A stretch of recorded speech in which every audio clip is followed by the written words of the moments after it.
anticipating that these people will try to explore any loophole to throw us into chaos. What people? These people that are afraid of democracy. These people that are afraid of opposition. These people that don't want to face Nigerians in a free and fair elections. Nigerians know them. Something funny is going on in this country, and it is shockingly hard to believe. A few days ago, Peter Obi said he's been targeted and that he might not be alive before the next election.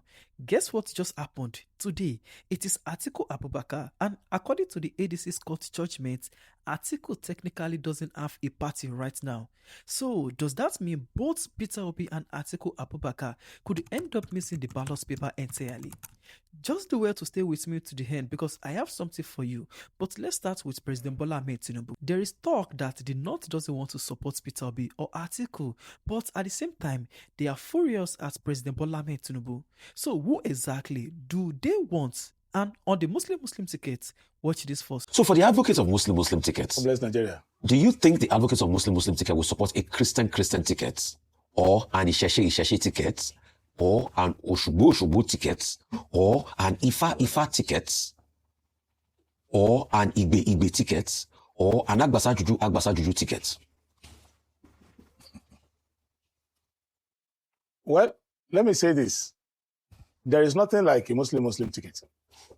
Even when the contraption was brought up 4 years ago, and I was in Kano, and I was asked the same question, I was then mingling with the ulamas, and I let them know that if you are hoping for a Muslim ticket in President Tinubu and Vice President Shetima, you will be lucky to even have a single Muslim out of the two. And it turned out now that it's not a Muslim ticket. From the point of view of Muslims in Nigeria, it's a 0-0 ticket. Because in Islam, what is expected in Islamic jurisprudence, what is expected of a leader is not the religion of that leader, is justice. The reason why Muslims get involved in politics is to have a just society. And there are guidelines in Islamic jurisprudence regarding politics. In Islam, it is expected that if you're a good Muslim, you will not give public office or responsibility to anyone who is not fit for that. So you look among yourselves for the most suitable person, most competent person. Second, you don't give power based on favoritism or bias. And 3, you don't give power based on expectation of reward. So the whole concept from the beginning was just to defraud the populace by using religious sentiment. What all Nigerians are looking for is a righteous leader, no matter that person's religion. Because the fruits of righteousness will make the people of that country to rejoice. So when you say you are a Muslim ticket, and there's no justice anywhere, even one of the proponents and advocates of Muslim ticket who was celebrating it, Nasir El-Rufai, is now, he and his family are now crying for justice. That is the biggest irony you can have. And nobody was more of a supporter of Muslim ticket celebrating it after the victory than El-Rufai. Now he can't get justice under his so-called Muslim ticket. So I don't think that Nigerians are interested in that at all. And the government is just flailing around, the APC just looking for what to say. There is no support for a Muslim ticket anywhere. 2, even if people were looking for Muslims in authority, this president and the vice don't symbolize that. They symbolize the opposite. They actually what the prophet and all the leaders of Islam warn Muslims against. This kind of leadership, where there's no justice, where there's no truth, where there's no honesty, where there's no kindness, no charity. So I don't think that ship can come and rob the people one more time. It doesn't make any sense. In short, this man is basically saying, see, the Muslim ticket is just distraction, that real leadership should be about justice and competence, not religion, and that Nigerians, they care more about kitchen table issues, poverty, insecurity, the cost of education, than who is Muslim or Christian. Now let's go to Atiku, because at this point, it is looking like Atiku might not even be on the ballot. Here's why in 4 points. Point 1. Court bars INEC from recognizing Mark-led congresses. The Court of Appeal upheld a judgment stopping INEC from recognizing any state congress run by David Mark's ADC leadership. Point 2. Only elected state executives can hold congresses. The court said only elected state executives, not the national leadership, have the power to organize these congresses. Point 3. This threatens Atiku's candidacy because Atiku emerged through the Mark-led Congress. This judgment put his entire candidacy at risk ahead of 2027. And the last point, court says this isn't just internal party affairs. So the judges rule this isn't a private party matter because it involves a constitutional violation. They said they had a duty to step in to protect democracy. Now, Ralph Nwosu is said to be part of the committee working to stopping all this from happening. But listen to what he actually said because it sounds like the party itself is confused. Your party is in the eye of the storm again.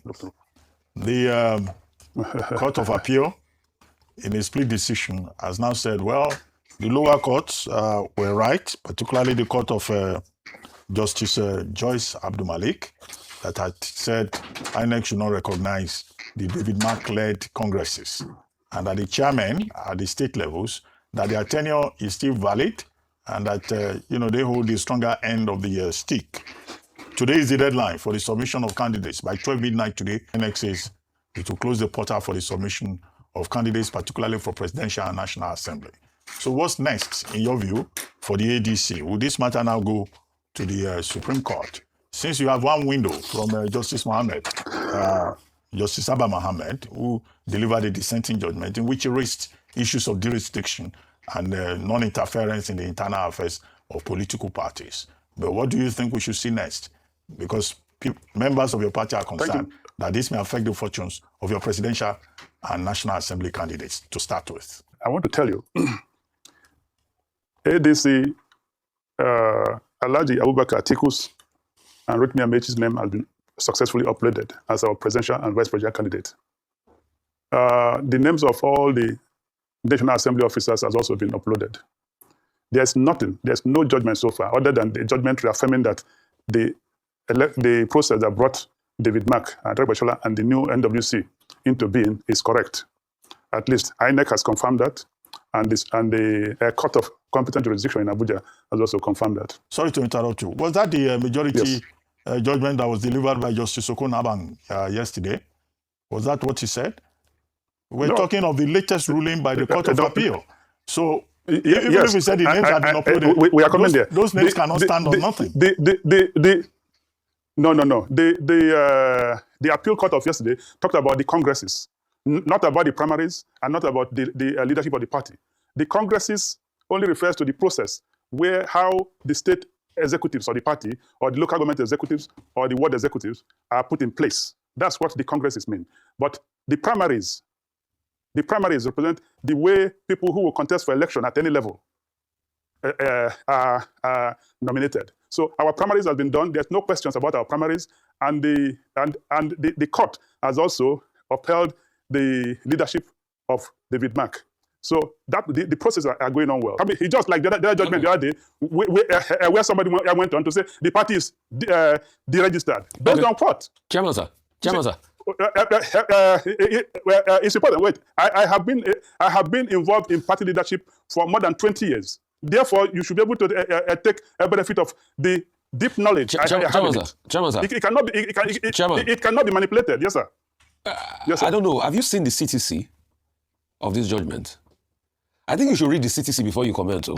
I think your party might be in bigger problems. So. Wait. I think you should check very well. I think your party is well on its way not to having a candidate in these presidential elections. So I think you should check the CTC properly. Because the initial judgment of Joyce Abdul-Malik, it's not what you are saying that they were saying, no.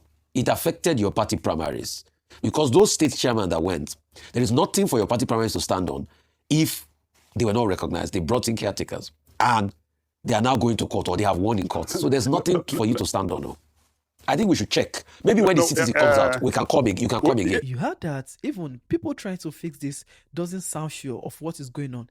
Now, let me ask you something. If both Peter Obi and Atiku end up missing the 2027 ballots over legal technicalities, not votes, not elections, just paperwork and court battles, what does that tell you about who is really controlling this country's politics? I beg, drop your honest answer below. I want to see what you think. Now, here's a video I stumbled on. Someone asked directly if this judgment exposed any feeling of due diligence, and the response is honestly funny. Take a listen. Judgment in any way expose any failure of due diligence on the part of those who negotiated this leadership of David Mark in the ADC? Well, I must say that I feel very proud. I wasn't one of them. I wasn't one of those who negotiated this, but they did due diligence. They anticipated that problems of this nature would arise. So they were very methodical, very step by step, ensuring that where the constitution of ADC needed to be amended, they amended them. Yeah, for instance, the previous constitution said that if an officer is going to be replaced, he must be replaced by somebody from his zone. So if that was the case, Chief Ralph Nwosu comes from Anambra, so he would have been, the previous constitution required that his replacement or successor will have to come from that zone. But that was amended. It was removed, which paved way for the emergence of Senator David Mark from the North Central. So that is just one example of the due diligence that they performed, anticipating that these people will try to explore any loophole to throw us into chaos. What people? These people that are afraid of democracy. These people that are afraid of opposition. These people that don't want to face Nigerians in a free and fair elections. Nigerians know them. These people. So, as you can see, according to this man, is basically saying the people, who are the people that are afraid of both Peter Obi and Atiku Abubakar? Let me know what you think about it in the comments, and that is the full picture. Make sure you like and share this video. Let's keep everyone informed. And if you want more updates like this, subscribe, hit that notification bell to always stay updated. I will see you in my next video.